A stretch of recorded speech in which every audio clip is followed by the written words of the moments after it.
नमस्कार दोस्तों, कबड्डी 54 पर सभी भाइयों का स्वागत है। मैं आज एक ऐसे पुराने खिलाड़ी से आपकी मुलाकात कराने जा रहा हूं जो आजकल कोच की भूमिका निभा रहे हैं और साथ साथ में एकेडमी भी चला रहे हैं। आइए उनसे मिलते हैं और माँ खेल कबड्डी के बारे में कुछ जानकारी लेते हैं। मास्टर जी, सबसे पहले तो दर्शकों को अपना परिचय दीजिए। जी, मेरा परिचय श्री संतराम आर्य, गांव फरमाना से बिलोंग करता हूँ। मेरा जन्म इसी गांव में 31 अक्टूबर 1972 को जन्म हुआ मेरा। उसके बाद मैंने हमारा जो पारिवारिक है, जो मेरे अंकल जी हुआ करते मास्टर राम नारायण जी, वो हमारे बहुत मार्गदर्शन रहे हैं, क्योंकि उन्होंने जन्म से ही, जब से हम पैदा हुए तो उनका बड़े योगी पुरुष रहे हैं, आर्य समाजी थे।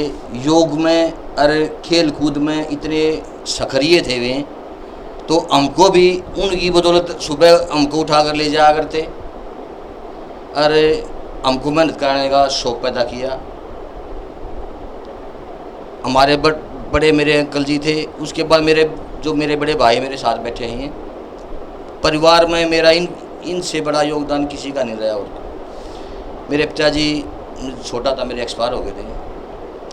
तो पहले तो मेरे अंकल जी, फिर मेरे बड़े भाई, मैंने जो स्टार्ट की थी गांव से कबड्डी खेलने के लिए। जन्मजात खेल है, ग्रामीण पृष्ठभूमि का खेल है। कबड्डी कुश्ती ये हुआ करते गाँव में, क्यों आर्थिक व्यवस्था इतनी नहीं होती थी हमारे पास भी, किसी के पास भी नहीं होती थी गाँव में। तो कबड्डी ऐसा खेल था जिससे सिर्फ दूध और घी से चलता था ये तो खेल। इसी के लिए घर में आर्थिक भी ऐसा व्यवस्था न होने के कारण भी जो जैसे टेनिस वगैरह और इधर उधर के गेम में नहीं बढ़े। गाँव में जैसे जो खेल था, मैं इसी खेल में घुस गए। मैंने जो खेल स्टार्ट किया था 86 से।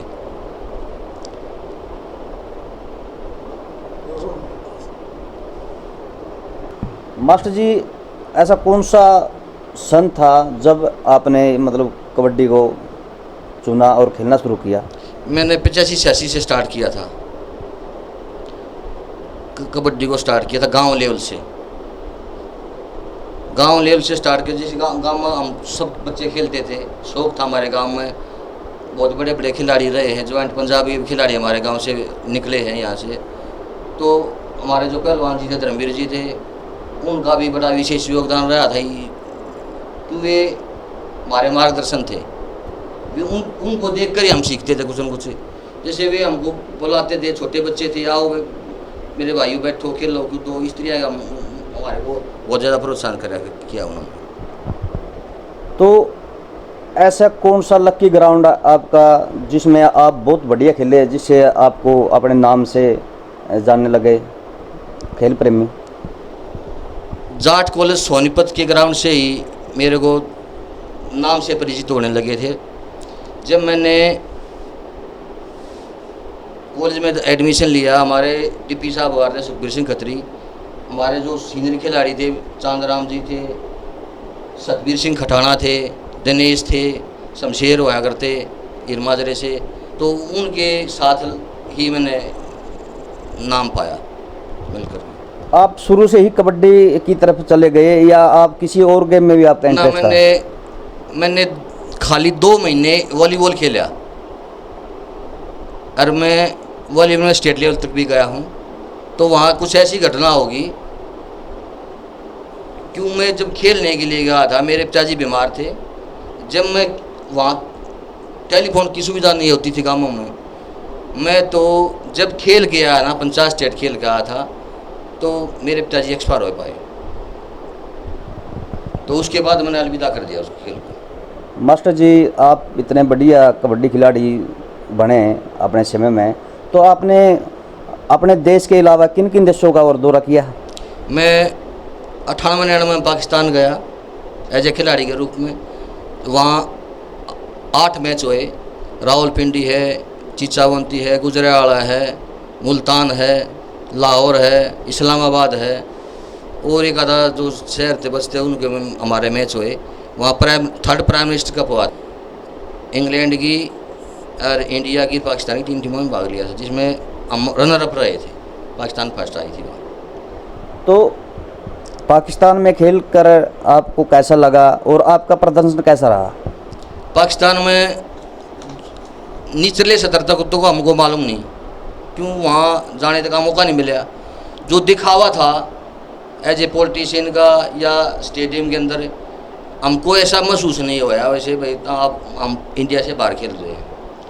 उसी खेल की जो फाइनल मैच हुआ था हमारा पाकिस्तान के साथ, उसी में भी अच्छे प्रदर्शन के आधार पर इंग्लैंड कबड्डी फेडरेशन के जो जनरल सेक्रेटरी बाहर थे मिस्टर सोहन सिंह चीमा जी, उन्होंने मेरे को मैच के डेढ़ घंटे के बाद जो हम होटल में आए तो वहाँ आकर के मेरे को एग्रीमेंट दिया था इंग्लैंड कबड्डी फेडरेशन की तरफ से, भाई आप हमारे पास आओ और हमारे पास खेलो।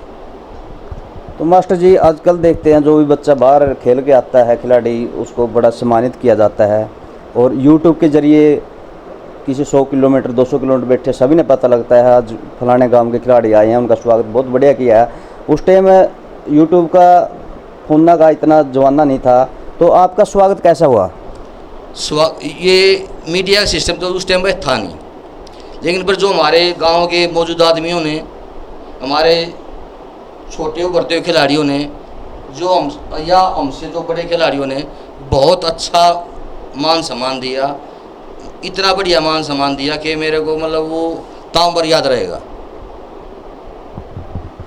तो जब फिर पाकिस्तान की टीम भारत आई हुई थी तो उसमें आपने कौन सी भूमिका निभाई, या आप खिलाड़ी बनकर खेले या रेफरी या कोच?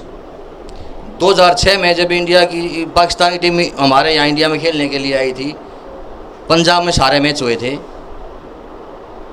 उस टाइम पे 8 मैच हुए थे, 8 मैचों में मेरे को एज ए रेफरी की भूमिका निभाई गई। बहुत अच्छे ढंग से पूरे की पूरी टूर्नामेंट में अच्छा प्रदर्शन रहा एज ए रेफरी। उसी की बदौलत मेरे को फेडरेशन ने भी, और मेरे को जो 2008 में जो टीम आई थी मेरे को एज ए कोच भी और एज ए रेफरी भी रखा गया। 2008 में भी मैंने 8 मैच हुए थे वहाँ, 3 यहाँ अपने हमारे हरियाणा में हुए थे, 5 पंजाब में हुए थे। उन्होंने भी मेरे को रेफरी की भूमिका निभाएगी। अच्छे रेफरी होने के नाते मेरे को डीजीपी पंजाब मिस्टर चंद्रशेखर जी होते थे उस टाइम पे, उन्होंने मेरे को सानेवाल जो धर्मेंद्र का गांव है लुधियाना के पास, सानेवाल में मेरे को विशेष सम्मानित किया गया, पैसों से भी सम्मानित किया गया, मेरे को पगड़ी पहना के भी सम्मानित किया गया सरोपा दे करके। 2010 में जब इंडिया में मैच खेलने की पाकिस्तान टीम आई थी, उसमें भी मेरे को एज ए रेफरी की भूमिका निभाई गई। जो माँ खेल कबड्डी है, आप खिलाड़ी बहुत बढ़िया रहे, तो इस खेल कबड्डी ने आपको क्या दिया? ये कबड्डी ने मेरा आत्मा से बहुत बताता हूँ मैं को, ये कबड्डी ने मेरे को इतना दिया है कि मैं कभी सपना भी नहीं ले सकता कि मैं एक छोटे से घर में पैदा हो गए, छोटे से गांव में पैदा हो गए, मेरा कभी सपना भी नहीं था मैं तू भी वहाँ तक पहुँच सकता है। कबड्डी ने इतना दे रखा मेरे को। पूरे हरियाणा के खिलाड़ी जो गांव लेवल से उठ के बाहर आते हैं, एक भी खिलाड़ी ऐसा नहीं मिलेगा आप लोगों को वह जो इस आपके भाई को कोई ऐसा उंगली धनिया पा जाए वह इस आदमी में तो ये कमी रही है। मैंने अपनी तरफ से सबको विशेष स्नेह दिया है, अपने छोटे भाई की समझा है। उन्होंने भी मेरे को अपना बड़ा भाई, गुरुजी, मास्टर जी के नाम से मेरे को बहुत इतना मान सम्मान दिया है, बहुत ज़्यादा। मास्टर जी, इस कबड्डी खेल को आप कितने ऊपर देखना चाहते हो और कितना आप ले जाना चाहते हो? यहाँ गांव में एक आर्यवीर कबड्डी एकेडमी हमने चालू की हुई है। यहाँ हमारे विशेष जो हमारे खिलाड़ी हैं गांव के, सुभाष हैं अंतर्राष्ट्रीय खिलाड़ी है, वीरेंद्र सिंह है अंतर्राष्ट्रीय खिलाड़ी है, सुनील है अंतर्राष्ट्रीय खिलाड़ी, विकास है अंतर्राष्ट्रीय खिलाड़ी। सभी भाइयों के सहयोग से, पहलवान धर्मवीर जी के विशेष सहयोग से हमने यहाँ एक एकेडमी चालू की हुई है। उसमें नई ये तो देखो हर चीज़ का समय होता है, मशीन भी सरकार जो भी कई को पुल बनाती है उसका भी टाइम बाउंड करती है। हमारे शरीर भी मशीन है, एक न एक दिन इसको बैठना भी है। तो हम इनके सभी भाइयों के सहयोग से यहाँ जो एकेडमी चालू की है, हम नई प्यो तैयार करने लग रहे हैं। वह आने वाले टाइम में भी हमारे गांव का, हमारे ज़िले का, हमारे प्रदेश का, हमारे देश का नाम ऊंचा हो। इसको वहाँ तक मेरी अपनी सोच के अनुसार सरकार से हम मांग कर रहे हैं, मांग ही कर सकते हैं हम, क्यों, हम देने वाला तो सरकार है या परमात्मा है। जैसे पहले तो कुछ खाली कटोरी गिलास में खेलते थे, अब इतना तो है कुछ पैसे भी आने लगे, सरकार ने रोज़गार भी दिए हैं। हमारे जैसे 4 खिलाड़ी ये हमारे गांव से हैं, इन चारों को पंचायत सेक्रेटरी के पद पर इनको सुशोभित किया है। जो 2010 में जो जितने बच्चे खेले थे उनको हरियाणा पुलिस में जैसे सिपाही के लिए इनको मनोनीत किया हुआ है। मेरी अपनी सोच के अनुसार मैं सोचता हूँ वह और संघर्ष किया भी है, कर भी रहा हूँ और करता भी रहूँगा जब तक इस गेम को हम एशियाड स्तर पर, ओलंपिक स्तर पर नहीं देखना चाहते, जब तक मैं संघर्ष करता रहूँगा। मेरी अपनी सोच है। मास्टर जी, आपके ग्राउंड से, आपके अकेडमी है जहाँ वहाँ से आपके जूनियर विदेशों में खेल रहे थे, विदेशों का दौरा किया, आपको कैसा महसूस हो रहा था? मैंने तो इतना अच्छा महसूस हो रहा है आज भी, मतलब हर चीज़ है ना, जो भी ये मैच खेलते थे हम, इनकी जब ये मैच खेलते थे तो उनकी रिकॉर्डिंग भी होने लगी थी।